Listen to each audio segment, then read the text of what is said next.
Bonjour, c'est Dominique. Aujourd'hui, je vous viens avec un tuto express, mais ce tuto express fait aussi partie de la série de l'album du folio Les pages empilées d'anniversaire. Alors, j'ai pensé de le faire en tuto express aussi pour pouvoir l'ajouter dans la playlist de tuto express. Alors, parfois, quand je fais des albums, s'il y a des techniques que je trouve qui sont intéressantes peut-être à savoir pour des techniques de base ou particulières, etc., alors, je l'ai fait, puis finalement, je l'ai fait en tuto express, mais je les inclus aussi dans la série que je regarde, c'est-à-dire la série que je suis en train d'enregistrer d'un projet finalement. Alors voilà, ici, je voudrais vous expliquer, alors vous avez vu dans le titre, alors c'est comment installer des aimants incrustés dans vos cartonnettes. Alors ici, j'ai des aimants 2 mm. Alors, j'ai des bonnes chances que la plupart d'entre vous aient des aimants 2 mm parce que vous les avez achetés pour avoir quelque chose de fort, mais finalement, vous ne les avez pas aimés. Parce que quand on les installe, c'est tellement épais, quand on arrive avec un papier, déjà avec les aimants 1 mm, c'est déjà très épais, on voit la bosse. Alors imaginez avec du 2 mm. Alors, j'ai fait la même erreur que vous, ou bon, peut-être que vous les utilisez pour d'autres projets, mais bon, j'ai pensé que ça serait intéressant à passer, à utiliser, question de les écouler, parce que là, c'est certain, j'en achèterai jamais d'autres, parce que regardez, j'en ai beaucoup. Puis je pense pas, peut-être, si je fais des albums encore 10 ans minimum, c'est possible que j'utilise encore plusieurs fois, mais je trouve que c'est une bonne façon de les utiliser si jamais vous n'avez pas d'autres utilisations. Alors voilà, parce qu'en passant, je vous recommande toujours, quand vous achetez des aimants, toujours des aimants 1 mm d'épaisseur pour vos projets. Okay? Parfois, c'est 8 mm, parfois 5 mm de diamètre. Alors 5, c'est moins fort. Parfois, j'en mets côte à côte, j'en mets 2. C'est pas tout à fait la force de 10 mm, parce que 10 mm, c'est un 10 mm circulaire. Alors là, on se trouvera juste deux petits. Alors, il faudra en mettre 4 peut-être pour avoir la même magnétisation, mais bon, parfois on a besoin de moins, alors je prends des 5, j'en mets 2, parfois j'en mets un. Les 8, ça arrive souvent, j'en mets un. Si j'ai pas beaucoup de tension et pas beaucoup de papier, d'épaisseur de papier, et pas beaucoup de choses finalement qui sont rondes, qui pourraient empiler, qui pourraient demander plus de magnétisation. Sinon, je vais dans les 10 mm, et quand je fais des folios comme ceci, souvent je prends les 15 mm de diamètre pour que ça se tienne vraiment bien. On veut qu'un folio, ça se ferme vraiment bien, pas quelque chose de mou qui ne tiendra pas. Alors, ceux-ci sont vraiment très, très forts, du fait qu'ils sont 2 fois plus épais que les autres. Alors, très, très, très forts, regardez. Vous avez vu? Il est allé chercher à, je dirais peut-être 2 cm. Bon, puis en plus, il y avait tout ça, l'épaisseur. Bon. Alors là, je voulais vous montrer comment faire les aimants incrustés. Alors, souvent, quand on a un album, alors moi, dans mon cas ici, c'est un folio avec des côtés. Je vais vous montrer rapidement les côtés. Alors, j'ai des côtés comme ceci. Okay? Premièrement, je voudrais vous signifier que quand vous faites un album, un folio, qui a des côtés ici et qui va avoir un petit rabat et un grand rabat, alors soit que le grand aille par-dessus le petit ou que le petit aille par-dessus le grand, tout dépendant. Celui qui va être du côté, celui qui va être par-dessus, alors le rabat du côté, le côté de ce côté-là, finalement, doit avoir environ 2 mm de plus haut. Parce qu'il faut calculer que si on va avoir tout ça bien droit, bien carré, il faut calculer que lui, il est plus épais. Il va avoir les aimants. Surtout si vous avez des aimants 1 mm, alors vous allez en avoir 2 d'épaisseur, plus les papiers entrent. Alors, ça fait d'épaisseur. Alors, on va chercher au moins 2 mm de plus. Ici, nos aimants vont être incrustés sur 1 mm, donc il va rester environ 1 mm d'épaisseur, mais il va être réparti sur dessous, dessus, tout ça. Alors, ça va faire un petit peu moins finalement. Mais dans mon cas, avec mes deux côtés ici, je me trouve à avoir ajouté environ 2 mm. Moi, il faut tout de suite savoir lequel va être sur le dessus, lequel le dessous. Alors, moi, j'ai décidé que ce serait le grand qui va être par-dessus le petit, comme ceci. Parce que j'ai un shaker, je dois avoir suffisamment d'espace. Si je fais ça ici, il me reste moins d'espace pour un shaker. Alors, dépendamment de ce que vous voulez mettre comme embellissement ou comme décoration de couvert. Alors là, vous allez prendre dans tous vos calculs de cartonnettes, avant d'assembler, moi je crois que c'est beaucoup plus facile à faire avant d'assembler. Alors vous allez avoir votre fond. Okay. Ensuite, vous allez mettre votre dessus, un des deux, quel qu'il soit. Et puis ici, vous allez mettre vis-à-vis l'autre dessus. Alors là, vous voyez, vous avez tout ça ici qui croise. Alors, dépendamment de ce que vous allez avoir qui va être sur le dessus, je vous recommande d'être environ 1,5 cm ou 3/4 de pouce à peu près, un petit peu moins que 5/8 de pouce du côté ici. Parce que, bon, ça croise beaucoup ici comme ceci. Vous voyez, je croise tout ça. Je vais le mettre ici pour que vous voyez bien. Alors, si vous mettez les aimants ici et que c'est lui qui va par-dessus, ça va être difficile à tenir. Ça va vouloir faire ça, une fois tout terminé. Alors, toujours, celui qui va être sur le dessus, vous calculez 1,5 cm du côté maximum. Allez pas plus loin, ça ne sera pas efficace pour mettre vos aimants. Okay? Alors, moi, je vais en mettre 2 ici et 2 ici. Ça va vraiment être très solide. Vous pouvez en mettre juste une paire si vous voulez, mais bon, moi, je vais en mettre 2 parce que je veux que ça se tienne bien. Alors là, ce que je fais, c'est que je vais mettre mon petit ici et mon grand ici. Alors, je vois tout ce que j'ai ici. Parfait. C'est là que je vais faire mon trou. Alors, peut-être que je vais le faire ici et puis l'autre ici. Je trouve que c'est une bonne... tiens, environ 2/7, 2/7.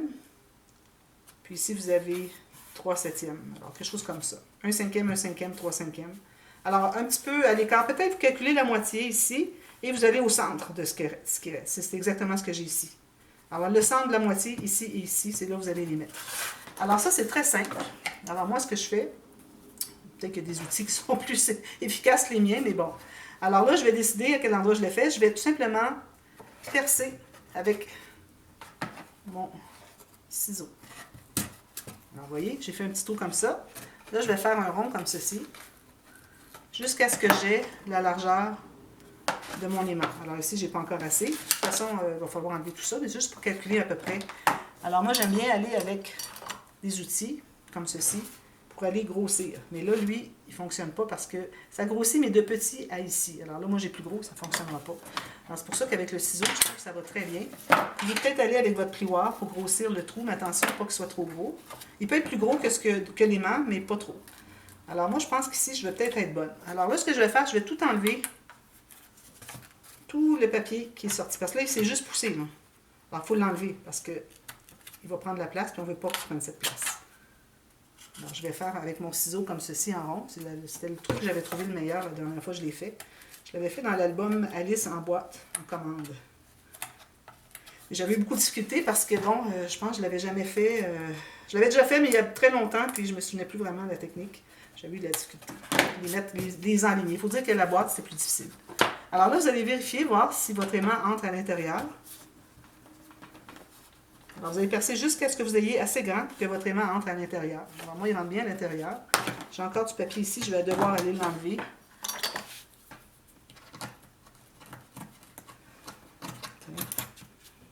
Alors, il faut qu'on voit vraiment bien l'aimant. Parce que s'il vous reste du papier autour, ça va prendre l'épaisseur, puis ça va empêcher la magnétisation. Alors, il faut vraiment être bien à plat. Alors là, moi, ce que je peux faire, alors là, je prends un petit morceau de papier. Alors, du papier fin, du papier mince, juste du papier à imprimer. Je vais aller coller derrière ou dessus, comme vous voulez. Alors, je vais mettre dessus ici, comme ceci. Alors ça, c'est comme une petite barrière pour l'empêcher d'aller plus loin. Ça, je le prends mince parce que de toute façon, c'est temporaire, parce qu'il va y avoir tout le papier cartonné par-dessus, puis qui fait que ça va tout se tenir. Alors là, je vérifie qu'il entre bien dans le trou. Une fois qu'il est bien entré, là, je vais mettre un autre papier par-dessus. C'est simple, hein? Mais avant de le coller, là, je vous montre comment faire, mais finalement, il ne fallait pas que je le fasse tout de suite. Alors, je vais l'enlever, mon papier, finalement. Alors, c'est la façon qu'on va les installer. Mais avant de les installer, alors moi, je vais faire la même chose ici. Je ne le ferai pas avec vous, parce que je ne veux pas prendre trop de temps. Alors, faites la même chose ici. Okay? Ensuite, ce que vous allez faire, alors là, vous allez vraiment bien installer votre morceau ici, bien droit sur le côté. Parce que ça va être là qu'il va être sur votre projet, quand il va être tout terminé, votre folio tout terminé. Bien sur le côté, bien aligné en haut, en bas, surtout, comme ça. Puis là, vous allez faire une marque ici, et puis l'autre aussi que vous allez avoir fait ici. Donc, vous allez savoir exactement à quel endroit faire le prochain trou. Puis, vous allez faire la même technique. Alors, vous faites comme ceci. Vous allez tout couper le papier. Il faut se prendre à quelques reprises. Avec les deux, je pense que ça va bien comme ça. Regardez, ça me fait un beau gros rond. Je vais aller tout couper ça. Même chose ici.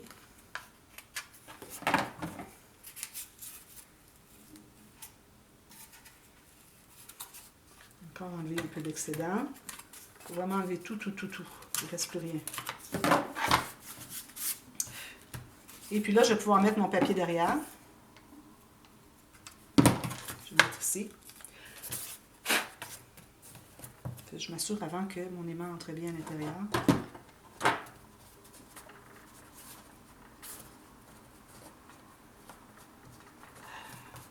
Peut-être un petit peu petit encore. Il faut vraiment être assuré que tout fonctionne bien avant de l'installer parce qu'après ça, on n'a plus d'accès pour aller grossir le trou, etc. Il faut vraiment être certaine que ça fonctionne bien. Mettez votre aimant, il entre bien à l'intérieur. Parfait. Alors là, je vais mettre mon papier. Alors moi, je me trouvais être comme ceci, donc je vais le mettre derrière. Ici. Puis je vais faire la même chose en bas. C'est juste que je vous en fais un pour vous montrer. Comme ceci. Ensuite, lui, je vais pouvoir maintenant le mater. Le papier, je l'ai jeté. Un autre. Sur le dessus. Je peux le mettre tout de suite à l'intérieur. Celui qui peut bien entrer. Je vais faire ça ici. Comme ceci. Alors, avant de poser votre deuxième aimant, assurez-vous qu'il est du bon côté. Parce qu'il y a un côté qui magnétise, l'autre qui ne magnétise pas. Alors, vous faites ça comme ceci. Alors là, vous savez qu'il est comme ça, donc vous allez l'installer comme ceci. Ici, comme ça. Puis, vous allez mettre votre papier. J'avais oublié, j'ai coupé, je trouvais ça trop ridicule. Il faut que je coupe ça. Là, vous allez pouvoir le mettre par-dessus. Alors là, moi, quand je vais arriver avec ceci, il va se magnétiser. Et puis, j'ai exactement la largeur de mon folio, comme ceci. Vous voyez?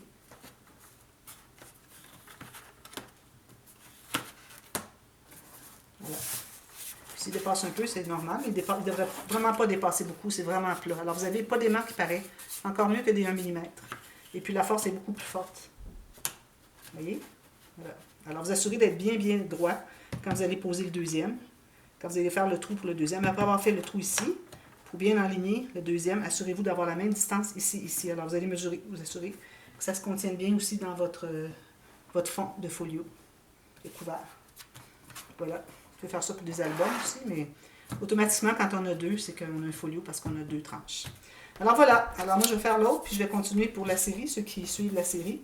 Mais vous allez voir cette technique dans les tutos express. Et puis, je vous dis que c'est du solide. Vous voyez, il y en a juste un. Imaginez quand je vais en avoir 2. J'aurais pu en mettre juste un, mais j'aime bien avoir 2. Je trouve que ça fait bien d'avoir une attache aux 2 côtés ici. Quand on a quand même plus que 15 cm et plus, j'aime bien avoir 2 plutôt que juste un, parce que peut-être ça pourrait faire des coins qui retroussent comme ceci. Alors, on va éviter ça. Alors voilà. Alors, ceux qui regardent cette vidéo, si vous ne connaissez pas la playlist des tutos express, allez voir, il y a tout plein de trucs. Les gens aiment beaucoup les tutos express parce qu'ils apprennent énormément de choses.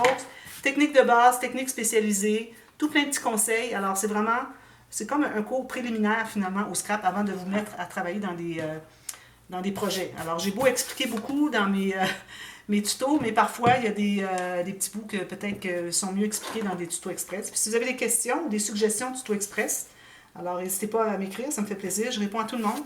Et puis, j'espère que tout ça peut vous servir. C'est pour vous que je fais ça. Alors voilà, merci beaucoup. À bientôt. Bye bye.